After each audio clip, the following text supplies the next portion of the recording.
Hello student, तो आज यहाँ पे हम लोग IIT-JEE का नया चैप्टर पढ़ने वाले हैं जिसका नाम है मैट्रिसेस एंड डिटर्मिनेंट। अब ध्यान से देखना, यहाँ पे आपके सामने जो भी सिलेबस लिखा हुआ है इस हर एक चीज़ को हम लोग अच्छी तरीके से पढ़ेंगे, एक्सप्लेन करेंगे एंड जो भी आपका IIT-JEE का प्रिपरेशन है उसको हम लोग बहुत ही बेहतर बनाएंगे। ओके, तो जल्दी से आप चैनल को सब्सक्राइब कर लो एंड जो भी मैंने पिछले कुछ चैप्टर के वीडियो अपलोड कर दिए हैं तो उसको आप देख सकते हैं, नहीं तो आप आगे यहाँ से बढ़ सकते हैं। तो सुकून से पढ़िए, इत्मीनान से पढ़िए, क्योंकि हम लोग को चलना है आनंद से भी आगे। तो यहाँ पे क्या है आपके सामने जो भी सिलेबस है, पहला क्या है, matrices, algebra of matrices, type of matrices, determinant and matrices of order 2 and 3, evaluation of determinants, area of triangles using determinants, okay, adjoint and inverse of a matrix, test of consistency and लिखा यहाँ पे, solution of simultaneous linear equation in 2 or 3 variables using matrices। तो आपके IIT-JEE के syllabus पे इतना है, आप लोग चेक कर लेना जो सिलेबस है आपका। तो हम लोग को इसको अच्छे तरीके से पढ़ना है और कुछ PYQ सॉल्व करना है IIT-JEE मेन और एडवांस लेवल का। तो आज हम लोग इस वीडियो में केवल मैट्रिसेस के बारे में पढ़ेंगे एंड इसकी इंट्रोडक्शन जो भी होती है एंड कुछ हिस्ट्री है हम लोग उसको देखेंगे। ओके, तो बच्चों यहाँ पे आप ध्यान से देखना, जो भी आपको पढ़ाया जाएगा बिल्कुल प्योर पढ़ाया जाएगा, ठीक है, आसान तरीके से पढ़ाया जाएगा। तो यहाँ पे इसकी हिस्ट्री क्या है, हिस्ट्री कहती है कि the history of matrices spans over 2000 years. जो मैट्रिसेस की हिस्ट्री है वो 2000 साल पुरानी है, involving from ancient method for solving linear equation. Linear equation को सॉल्व किया गया था बहुत ही पुराने ज़माने में, into corner stone of modern algebra. While early matrix like arrays appeared in China. China में इसको देखा गया था सॉल्व करते वक्त 200 BC के पास फॉर सॉल्विंग साइमल्टेनियस इक्वेशन। आपके सामने लिखा है, पढ़ सकते हैं। एंड यहाँ पे क्या लिखा आगे, इट वॉज फॉर्मली सिस्टमाइज्ड। अच्छी तरीके से कब इसका खोज हुआ, 19th century by British mathematician जिनका नाम था आर्थर कैले। ओके, बहुत ही ये फेमस मैथमेटिशियन है, इनका नाम आप आगे भी पढ़ोगे जब आप इंजीनियरिंग करने जाओगे या आप हायर मैथमेटिक्स पढ़ोगे तो उसमें एक आता है कैले हैमिल्टन थ्योरम, कैले हैमिल्टन थ्योरम, ठीक है। तो वहाँ पे आप इनके बारे में पढ़ोगे, इन जो भी इन्होंने थ्योरम दिया है। एंड आगे क्या लिखा है, जेम्स जोसेफ सिल्वेस्टर, ठीक है, दो मैथमेटिशियन जो मेन है, ठीक है। एंड जर्मन मैथमेटिशियन जिनका नाम था गोटफ्रेड लेबनीज। लेबनीज का नाम तो भैया कैलकुलस में भी आता है, तो यहाँ इन्होंने भी थोड़ा बहुत काम किया है मैट्रिसेस के अंदर। And Japanese mathematician Seki Kowa 1683 independently developed method for solving linear equation. Okay, linear equation के बारे में आपने क्लास 10th में पढ़ा होगा, नहीं पढ़ा तो कोई बात नहीं, हम लोग आगे पढ़ेंगे सिलेबस में। Concept similar to determinants, Arthur Cayley developed the formal algebra of matrices. Algebra matrices मतलब क्या होता है, जोड़ना, घटाना, गुणा करना, भाग करना, इसी को, इस सब चीज़ को अलजेब्रा बोलते हैं। तो मैट्रिसेस को जोड़े घटाए है ना 1850 में, defining matrices multiplication, inversion and use to represent linear transformation, ठीक है। तो आई होप ये बात आपको समझ में आई है। मैं आपको एक पॉइंट वाली बात बताना चाहता हूँ कि ये जो आपका मैट्रिक्स है, मैथमेटिक्स का एक पार्ट होता है जिसका नाम होता है लीनियर अलजेब्रा। क्या नाम होता है, लीनियर अलजेब्रा। तो लीनियर अलजेब्रा के अंदर मैट्रिसेस आता है, ठीक है। तो आई होप ये बात तो कुछ समझ में आपको आई होंगी, नहीं आई होंगी कोई बात नहीं, चुप मार के यहाँ पे आप आगे बढ़ जाओ। जो भी मैं यहाँ आपको समझाने वाला हूँ, बताने वाला हूँ, ध्यान से देखना, ठीक है। तो यहाँ पे आपके सामने टॉपिक है जो मेन यहाँ से स्टार्ट होता है, मैट्रिसेस। मैट्रिसेस क्या होता है, थोड़ा सा यहाँ पे डिफिनेशन पढ़ लो आप। अब मैट्रिक्स इज अ रेक्टेंगुलर अरे। रेक्टेंगुलर अरे का मतलब क्या होता है कि जो भी मैट्रिक्स होगा बच्चों वो कुछ इस तरीके से रेक्टेंगल शेप में लिखा होगा। अभी ध्यान से आप लोग देखना यहाँ पे ना, कुछ इस तरीके से एक रेक्टेंगल शेप में लिखा होगा, इस चीज़ को बोलते हैं रेक्टेंगुलर अरे, जिसमें इस चीज़ को आई थिंक लेंथ बोलते हैं और इसको ब्रेथ बोलते हैं। तो इसका जो एरिया होता है वो क्या होता है, L इंटू बी। अभी देखना इसमें भी एक चीज़ आएगा, अरे ऑफ नंबर और एलिमेंट्स, ठीक है, कुछ नंबर भी होंगे एंड कुछ एलिमेंट भी होंगे इन रोज एंड कॉलम्स। रो क्या होता है, मतलब ऐसा एलिमेंट जो इस तरीके से एक लाइन में अरेंज किया जाए, एक लाइन में अरेंज किया जाए तो उसको रो बोलते हैं। एंड अगर उसी एलिमेंट को इस तरीके से सीधे सीधे खड़े होके अरेंज किया जाएगा तो इस चीज़ को कॉलम बोलते हैं। क्या बोलते हैं, कॉलम, ठीक है। Is enclosed by square bracket या राउंड ब्रैकेट, या एक सिंबल और होता है इस तरीके से डबल मोड का निशान, एक निशान ऐसे लगा देना, ऐसे लगा देना, तो ये भी आपका मैट्रिक्स का सिंबल होता है। अब यहाँ पे एग्जांपल देखो ध्यान से कि कैसे यहाँ पे क्या बोला जा रहा है। तो मान लो कोई मैट्रिक्स ए होगा यहाँ पे एंड इस तरीके से आपका स्क्वायर ब्रैकेट बनाना है एंड इसमें कुछ नंबर्स लिखने हैं, लाइक 2 लिख दिया, 3 लिख दिया, 4 लिख दिया एंड यहाँ मान लो 7 लिख दिया एंड यहाँ -2 लिख दिया एंड यहाँ पे 3 लिख दिया, सिंपल। तो ये एक क्या है भैया, ये एक मैट्रिक्स है। अब देखो मैट्रिक्स का यूज कहाँ किया जाता है, तो कंप्यूटर साइंस में मैट्रिक्स का यूज़ किया जाता है। जो भी कंप्यूटर के अंदर डाटा स्टोर होता है, बड़े बड़े कंप्यूटर के अंदर, तो वो डाटा कौन सी जगह पे, किस पोजीशन पे, कहाँ, मौजूद है उसको मैट्रिक्स के द्वारा हम लोग पा सकते हैं। जैसे यहाँ पे आपसे कोई बोल दे कि यहाँ इस मैट्रिक्स के अंदर ये जो नंबर 3 है इसका पोजीशन क्या है, आप बता ही नहीं पाओगे। तो इसका पोजीशन है भैया A12, 1/2 पोजीशन है इसका। बोलोगे सर ये आप क्या कह रहे हैं, समझ में नहीं आ रहा है। तो जैसे मान लो कि आपकी क्लास में कुछ इस तरीके से बच्चे बैठे हैं, तो ये पीछे वाले सीट पे, बीच वाले सीट पे, एकदम आगे वाले सीट पे, ठीक है, इस तरीके से बच्चे बैठे हैं। अब आप मान लो टीचर हो भैया, आपको आप पढ़ा रहे हो, तो आपसे मान लो आपको कोई क्वेश्चन करना है, तो आप इशारा करके बोलोगे है तुम खड़े हो जाओ। तो ये क्या तरीका है, मतलब कि तुम इशारा करके बोलो कि तुम खड़े हो जाओ। या हो सकता है कि बोलो दूसरी नंबर पे पहला खड़े हो जाओ, हाँ ये अच्छा तरीका है, यानी दूसरे नंबर पे पहला वाला जो इंसान है वो खड़ा हो जाए, तो इसको बोलते हैं भैया A21, दूसरे का पहला वाला खड़ा हो जाए। अब बोलोगे सर ये आप सही लिखे हैं।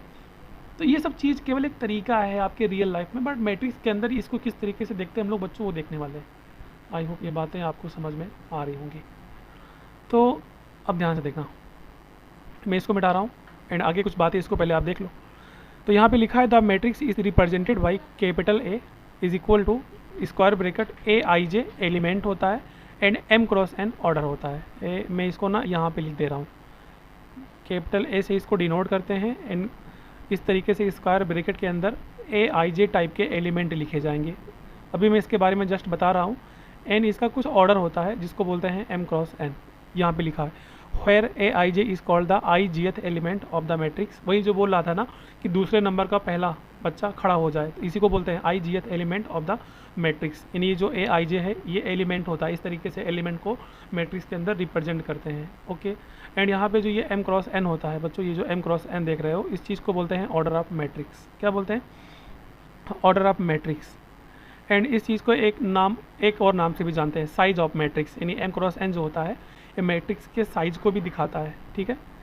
तो बोलोगे सर ये M×N का क्या मतलब हो गया, तो ज़रा याद करो अभी आपने जस्ट ये जो देखा था यहाँ पे कि यहाँ पे ये जो आपका ये एक रेक्टेंगल है, यहाँ पे एक लेंथ है, यहाँ पे एक ब्रेथ है, तो ये होता है L/B। तो जस्ट लाइक यहाँ पे जो आपका स्क्वायर ब्रैकेट होता है, स्क्वायर ब्रैकेट, तो यहाँ पे ये वाला जो हिस्सा होता है, मतलब कि इस तरीके से ये जो लेंथ वाला हिस्सा होता है ये M होता है, एंड ये जो ब्रेथ वाला हिस्सा होता है लाइक L लंबाई, ये N होता है। अब बोलोगे सर समझ में नहीं आ रहा है भैया, अभी मैं समझा रहा हूँ इसको अच्छे तरीके से। तो इन दोनों का जब हम लोग लेंथ इंटू ब्रेथ करेंगे, इनमें मल्टीप्लाई करेंगे, तो ये M/N हो जाएगा। एंड यहाँ पे इस तरीके से इसके अंदर एलिमेंट लिखे होते हैं, तो ऐसे एलिमेंट को इस तरह से लिखा जाएगा तो उसको बोलते हैं रो, एंड इस तरीके से एलिमेंट को रखा जाएगा तो उसको बोलते हैं कॉलम, ठीक है। तो जैसे यहाँ 1 लिख दिया, यहाँ 2 लिख दिया, है ना, यहाँ 3 लिख दिया, एंड यहाँ पे 4 लिख दिया, एंड यहाँ 5 लिख दिया। तो 1 2 3 ये रो में है एंड 1 4 5 ये कॉलम में है। आई होप ये बातें कुछ समझ में आ रही होंगी आपको। तो यही सब चीज़ है ना हम लोग आगे देखते हैं बहुत ही अच्छे तरीके से, ठीक है। तो बिल्कुल भी चिंता नहीं करना, यहाँ पे आपका हर एक डाउट क्लियर होने वाला है। तो ध्यान से देखना कि यहाँ पे जो भी आपका मैट्रिक्स है उसको हम लोग कैपिटल A के अलावा capital B, capital C, capital D या कोई भी XYZ कैपिटल में हम लोग इस चीज़ उससे प्रदर्शित कर सकते हैं। A ही नहीं, A के अलावा भी आपके हो सकते हैं। एंड इसके जो एलिमेंट होते हैं AIJ टाइप के होते हैं, एंड यहाँ पे M×N होता है, ठीक है। M×N मतलब साइज ऑफ मैट्रिक्स। तो मैं यहाँ पे लिख दे रहा हूँ वेयर ये जो M होता है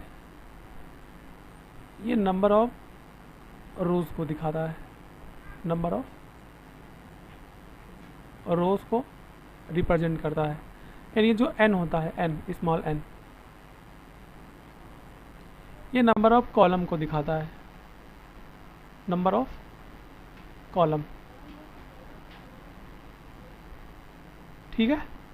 और एक बात याद रखना, यहाँ पे जो I और J देख रहे हो, तो भैया I को ना, I को बोलते हैं इंडेक्स रो, मतलब कि रो, इंडेक्स रो। I का मतलब कोई बोले I क्या है, बोल देना रो। एंड जो J होता है इस चीज़ को बोलते हैं इंडेक्स कॉलम, ठीक है। या सिंपल इसको आप कॉलम भी केवल बोल सकते हो, ठीक है। तो ये जो I होता है एक नेचुरल नंबर होता है, मतलब I की वैल्यू कुछ भी हो सकती है, लाइक 1 हो जाए, 2 हो जाए, 3 हो जाए, या ऐसे करते करते करते करते देखो I क्या है, रो, और नंबर ऑफ रो क्या होता है, M। तो ऐसे करते करते भैया M तक जाएगा, okay. And index column, J क्या होता है, कॉलम। तो ये भी आपका एक नेचुरल नंबर होता है, मतलब 1 2 3 ऐसे करते करते करते करते यहाँ पे आप लोग देखो जे क्या है, नंबर ऑफ कॉलम, देखो एम क्या था, नंबर ऑफ रोज, एन क्या है, नंबर ऑफ कॉलम। तो जो जे होगा ये एन तक जाएगा इस तरीके से। ओके, अभी केवल देखते जाओ आप लोग। अब कुछ और भी खास बात है यहाँ पे। देखो यहाँ पे खास बात क्या है कि जैसे यहाँ पे मान लो आपका जितना भी एलिमेंट है, यानी कि इफ़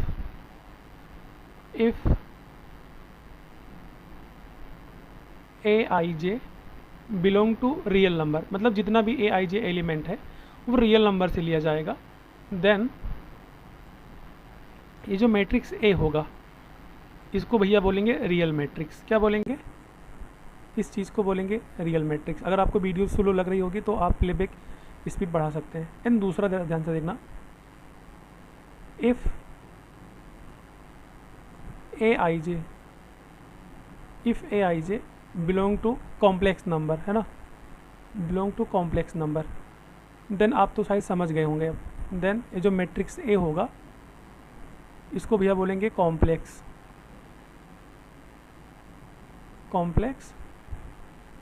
मैट्रिक्स। ओके, तो इस सब चीज़ का आप बिल्कुल अच्छे तरीके से स्क्रीनशॉट ले लेना। एंड ध्यान से देखना आप, अब यहाँ पे ए आई जे आखिर ये सिंगल टाइम होता है कि बहुत सारे होते हैं? तो भैया ये एम क्रॉस एन टाइप के होते हैं, मतलब कि एम रोज होते हैं, यानी एम नंबर तक ये आगे तक बढ़ते जाते हैं, एन एन कॉलम होते हैं, मतलब नीचे तक ये बढ़ते जाते हैं। बोला सर ये आप क्या कह रहे हैं? तो ध्यान से देखना, मैं इसको कलर चेंज करके लिख रहा हूँ। तो जो भैया आपका मैट्रिक्स ए होता है कुछ इस तरीके से लिखा जाता है। सबसे पहले तो आपको बनाना है एक स्क्वायर ब्रैकेट, ठीक है। तो आप बड़ा सा यहाँ पे पहले एक स्क्वायर ब्रैकेट बना दिया, एंड यहाँ से भी इसको बंद भी करना है ना, यहाँ से मैंने इस तरीके से लो इसको बंद भी कर दिया। तो ध्यान से देखना आप यहाँ पे, जैसे आई की वैल्यू 1 2 3 होती है एंड जे की वैल्यू 1 2 3 होती है, तो आई की वैल्यू 1 लो, जे की वैल्यू 1 लो। तो अगर आप जैसे सबसे ऊपर यहाँ लिख रहे हो तो यहाँ ये फर्स्ट रो कहलाता है, मतलब आई की वैल्यू 1 एंड जे की वैल्यू 1। अब यहाँ पे क्या होगा, आई की वैल्यू जो 1 है ये फिक्स रहेगा एंड जो जे का वैल्यू होगा ये बढ़ता ही जाएगा। समझ में आ रही बात ना? मतलब आई की वैल्यू 1 तो जे की वैल्यू 1, आई की वैल्यू 1 तो जे की वैल्यू यहाँ पे 2, एंड आई की वैल्यू 1 तो जे की वैल्यू यहाँ पे 3। अब बोलोगे सर ऐसा आप कैसे कह रहे हैं? तो ऐसे करते करते ये आई की वैल्यू 1 ही रहेगी एंड जो जे की वैल्यू है 1 2 3, ऐसे करते करते जे वाली वैल्यू कहाँ तक जा रही है? एन तक जा रही है, तो ये एन हो जाएगा यहाँ पे, यानी 1 एन। बोलोगे सर आप इसको ऐसे कैसे बोल दिए? ये आपको एम दिख रहा होगा, मैं यहाँ पे इसको एन लिख देता हूँ। तो भैया इस चीज़ को बोलते हैं फर्स्ट रो, यानी ये R1 है और ये पहला रो। तो पहले रो में आई की वैल्यू 1 1 1 ही रहेगी, बट यहाँ पे जो कॉलम है वो एक से ज़्यादा है, मतलब कि ये वाला जो आप हिस्सा देख पा रहे हो, ये वाला हिस्सा, इस चीज़ को बच्चों बोलते हैं कॉलम 1। एंड ये वाला जो हिस्सा आप देख पा रहे हो, अभी मैं इसको नीचे लिखता है आखिर, लेकिन मैं एक बार यहाँ पे लिख दे रहा हूँ, इस चीज़ को बोलते हैं कॉलम 2। एंड ये वाला क्या है? कॉलम 3। एंड ये वाला क्या है? कॉलम n, है ना। तो अभी मैं इसको नीचे लिखता, बट मैं यहाँ पे लिख दिया हूँ समझने के लिए। एंड जब आप दूसरे नीचे मतलब दूसरे सिरे से जब स्टार्ट करते हो यहाँ पे, तो यहाँ पे दूसरा रो स्टार्ट हो जाता है। मतलब अब एक ही वैल्यू आप 1 ले लिए, इसका काम खत्म। अब आप आई की वैल्यू क्या लोगे? 2। तो आई की वैल्यू यहाँ पे आप 2 लोगे, जे की वैल्यू 1 लोगे, आई की वैल्यू आप 2 लोगे, अब आई 2 ही रहेगा एंड जे की वैल्यू 2 हो जाएगा, एंड आई की वैल्यू आप 2 लोगे, जे की वैल्यू 3 हो जाएगा। मतलब जो जे की वैल्यू होगी ये इस तरीके से आगे तक बढ़ती जाएगी, कहाँ तक? ए टू एन तक, इस तरीके से, सिंपल। अब देखो ध्यान से, अब आई की वैल्यू क्या, देखो जो जे की वैल्यू है वो ऐसे सामने की तरफ एन तक बढ़ती जा रही है, ऐसे ही जो आई की वैल्यू होगी वो नीचे की तरफ एम तक बढ़ती जाएगी। मतलब कि यहाँ से मैं आपसे कहना चाहता हूँ कि डॉट डॉट डॉट, जब आप नीचे ए यहाँ पे लिखोगे भैया, तो यहाँ 1 2 ऐसे करते करते कहाँ आ जाओगे आप लोग? एम तक, क्योंकि आई की जो वैल्यू है वो 1 से लेके एम तक जा रही है एंड जो कॉलम है एनी 1 ये फिक्स है। समझ में आया? एंड ऐसे डॉट डॉट डॉट क्या हो जाएगा? ये ए M2। ऐसे यहाँ पर भैया डॉट डॉट डॉट ये क्या हो जाएगा? देखो ध्यान से जाए, 1 2 ऐसे करते करते कहाँ तक? एम तक। तो नीचे की तरफ एम तक, सामने की तरफ एन तक, इस तरीके से यहाँ पे आपको लिखना है। एंड देखो जो फिक्स है, यानी कि 3 फिक्स है, 3 को ऐसे लिख दिया गया है। तो यहाँ से जो आप ऐसे डॉट डॉट डॉट इधर से बढ़ते गए और डॉट डॉट डॉट इधर से बढ़ते आए, 3 डॉट केवल बनाओ यहाँ पे, ऐसे ढेर सारा डॉट नहीं बना दो, है ना। यहाँ पे एक ऑर्डर मतलब क्रम लिखा जा रहा है। तो आप सामने की तरफ से एन तक जाओगे और नीचे की तरफ से आप एन तक आओगे। तो 1 2 करते करते कहाँ तक? एम तक। एंड ऐसे 1 2 3 करते करते कहाँ तक? एन तक।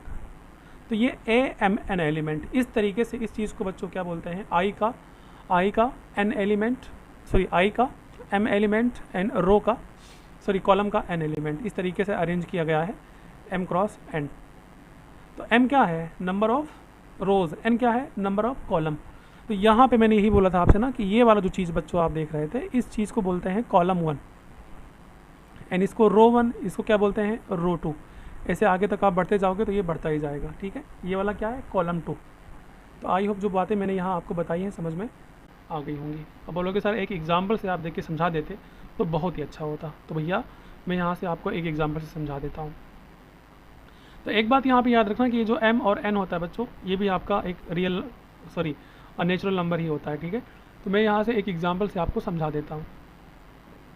तो जैसे मान लो कि यहाँ पे m की वैल्यू क्या है, 2 है, n की वैल्यू क्या है, 3 है। तो यहाँ पे जो आपका मैट्रिक्स होगा A, वो किस टाइप से दिखेगा बच्चों आपको, AIJ m क्रॉस n। तो यहाँ से आपका AIJ और m की वैल्यू क्या है, 2 है, और इंटू n की वैल्यू क्या है, 3 है। तो ये 2 3 इसका ऑर्डर हो जाएगा, ठीक है। अब ये ऑर्डर का मतलब क्या होता है बच्चों, तो ये जो आपका ऑर्डर होता है ना, नंबर ऑफ एलिमेंट को दिखाता है, मतलब कुल 6 एलिमेंट उस सेट के अंदर मौजूद होंगे। तो वो 6 एलिमेंट आपके रियल नंबर से मान लो आ रहे हैं, मतलब कि जो AIJ है भैया वो मान लो आपका क्या है, रियल नंबर है। या आप देखो ध्यान से, मैं यहाँ पे लिखता हूँ पहले, तो A इक्वल टू क्या हो जाएगा, यहाँ से A इक्वल टू क्या हो जाएगा। सबसे पहले तो यहाँ पे जो 2 है ये क्या है, नंबर ऑफ रोज़। तो यहाँ पे केवल 2 रो दिखाना है आपको एंड 3 कॉलम दिखाना है ना। तो 2 रो केवल दिखाना है एंड 3 कॉलम दिखाना है। तो ध्यान से देखना, यहाँ पे मैंने लिखा A11, यहाँ पे मैंने लिखा भैया A12, और यहाँ पे मैंने लिखा A13। क्यों, क्योंकि I की वैल्यू 1 एंड J की वैल्यू 1, I की वैल्यू 1 फिक्स रहेगा एंड J की वैल्यू 2 एंड I की वैल्यू फिक्स, J की वैल्यू 3। तो यहाँ पे आपके सामने ये वाला कॉलम 1 हो गया, ये वाला कॉलम 2 हो गया और ये वाला कॉलम 3 हो गया। तो यहाँ पे आपके सामने 3 कॉलम हो चुका है, 3 कॉलम हो चुका है। एंड यहाँ पे ये वाली जो वैल्यू है आपकी 1 1 1 मतलब कि रो, तो यहाँ पे R1 एक रो हो चुका है। एंड यहाँ पे जब स्टार्ट करोगे आप तो यहाँ पे A21, यहाँ पे A22 एंड यहाँ पे आप A23 लिखोगे। तो ये वाला क्या हो जाएगा भैया आपका, ये वाला आपका हो जाएगा, ये वाला आपका रो 2 हो जाएगा। सिंपल सा एक आपने यहाँ पे 2 क्रॉस 3 ऑर्डर का एक डिफिनीशन लिख दिया, मतलब कि मैट्रिक्स बना दिया, ठीक है।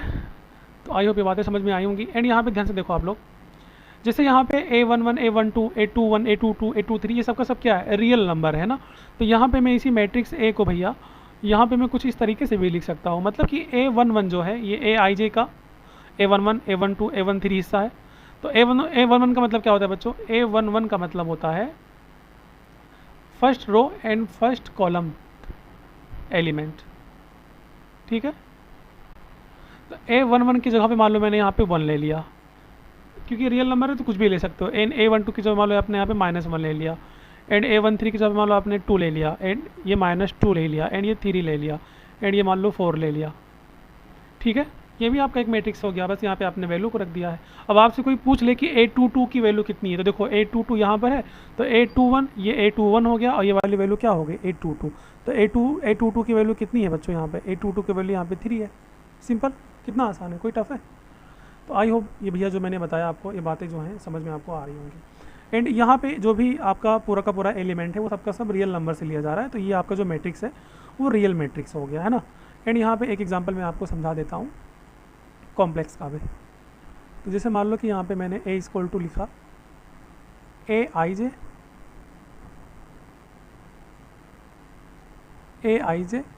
यहाँ मैंने लिखा भैया 2 क्रॉस 2। क्या लिखा मैंने, 2 क्रॉस 2। तो समझो सुनो ध्यान से, पहले यहाँ पे ना एक फॉर्मूला है ना, इसको आप लोग याद कर लेना, ठीक है। इसका आगे काम बहुत ज़्यादा आएगा। टोटल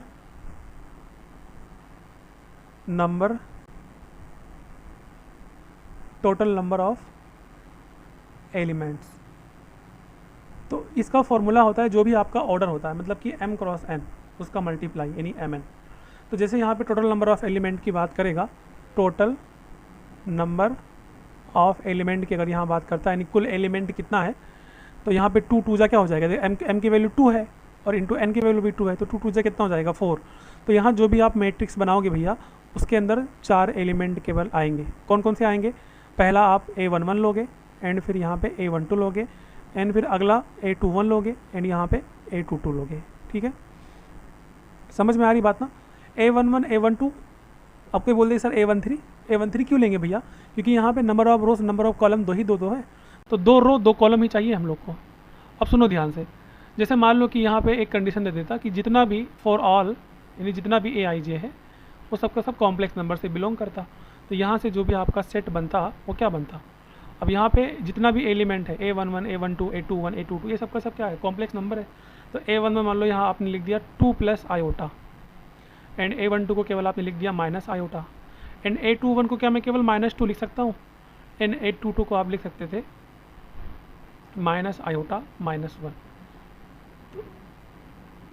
कोई एक भी एलिमेंट अगर कॉम्प्लेक्स से बिलोंग करता है तो पूरा का पूरा मैट्रिक्स क्या कहलाता है, कॉम्प्लेक्स मैट्रिक्स। एंड यहाँ पे एक बात याद रखना कि -2 रियल नंबर है और every real number can be complex number, क्योंकि यहाँ पे +0 आयोटा जोड़ देंगे तो कॉम्प्लेक्स नंबर बना सकते हैं, कोई प्रॉब्लम नहीं है। बट यहाँ पे कुछ एलिमेंट हैं जो बच्चों आपके कॉम्प्लेक्स नंबर से लिए जा रहे हैं एंड कुछ रियल नंबर से, चलेगा, कोई प्रॉब्लम नहीं है। ठीक है, ऐसा भी चलेगा। तो आई होप ये सब बातें आपको समझ में आ रही होंगी। ठीक है, एंड यहाँ पे हम लोग कुछ और भी क्वेश्चन है जो यहाँ पे समझते हैं। तो यहाँ पे इफ़ एनी मैट्रिक्स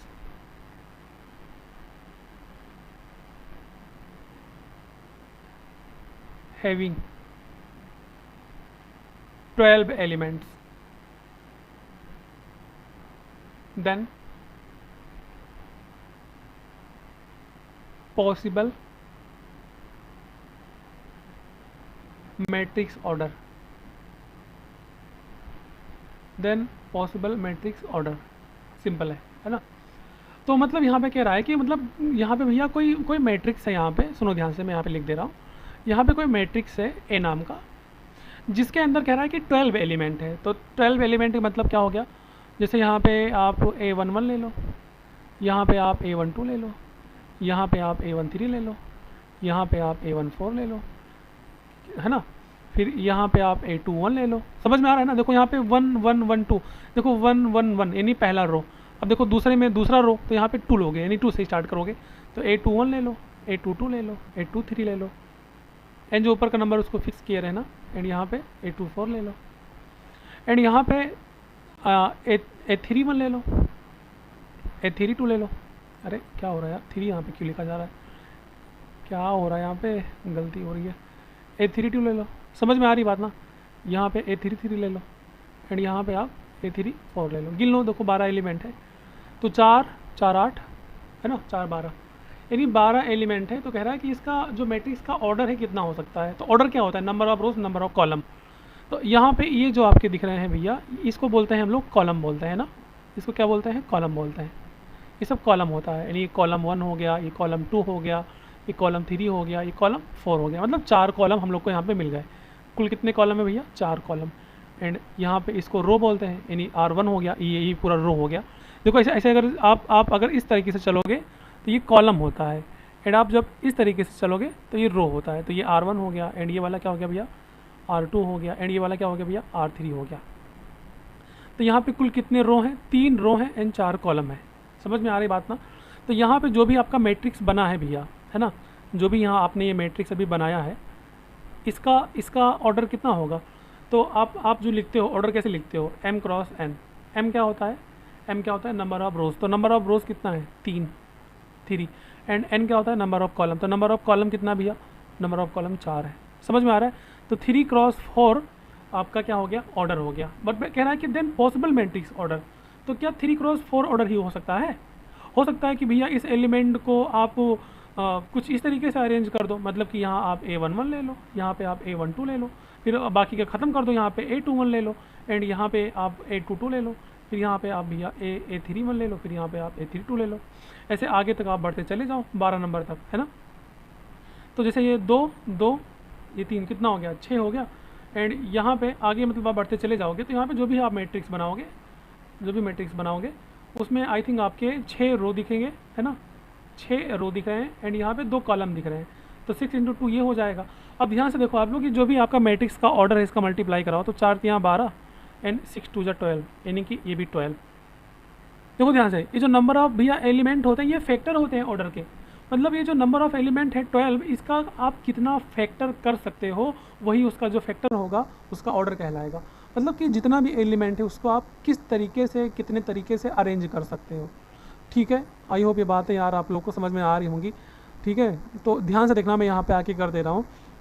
तो जैसे यहाँ पे 12 के कौन कौन से फैक्टर हो सकते हैं ज़रा ध्यान से देखना। तो यहाँ पे आप ये जो एलसीएम निकालते हो, देख रहे हो, एलसीएम निकाल लो यहाँ पे।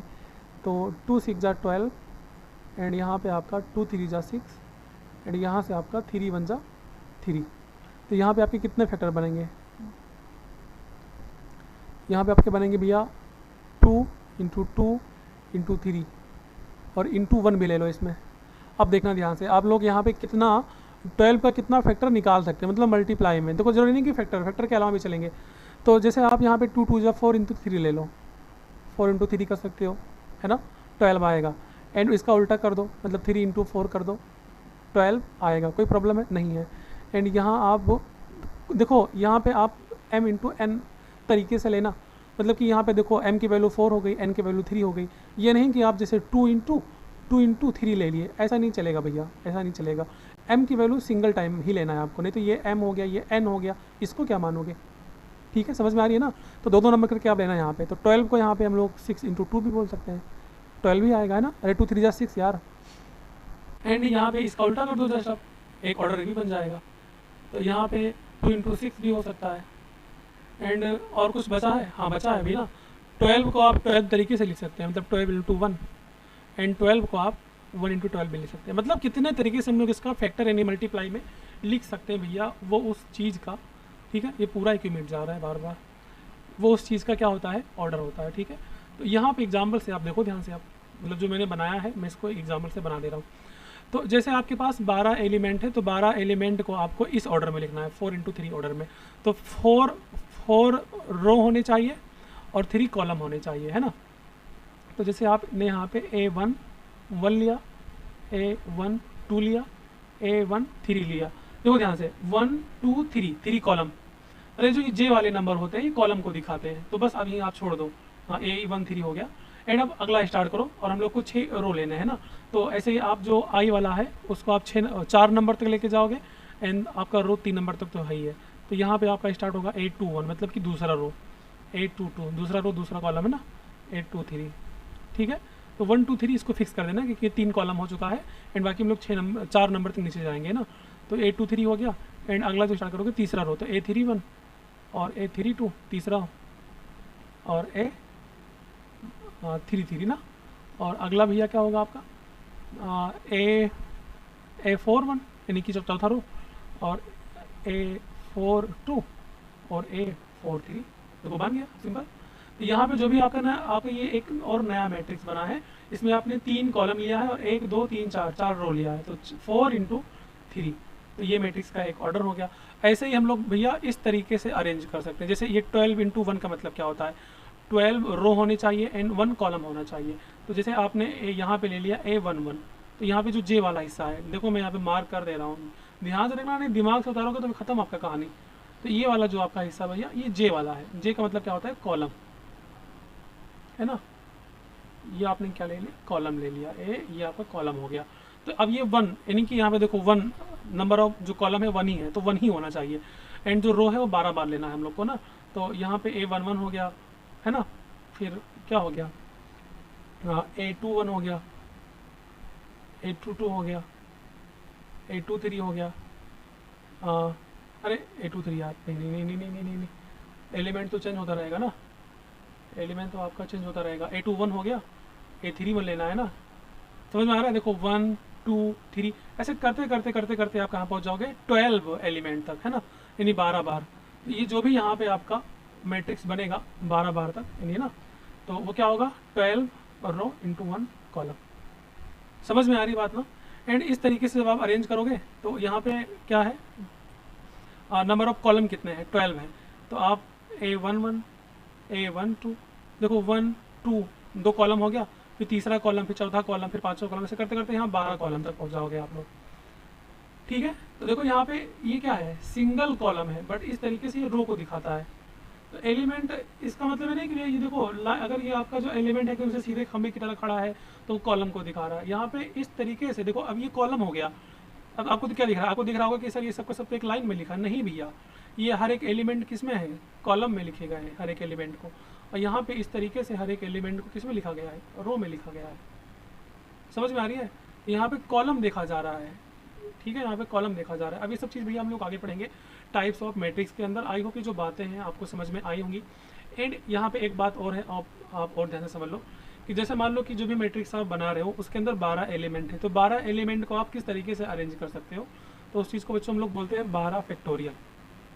मतलब अगर किसी मैट्रिक्स के अंदर n एलिमेंट है तो उसको हम लोग n फैक्टोरियल तरीके से अरेंज कर सकते हैं। समझ में आ रही बात।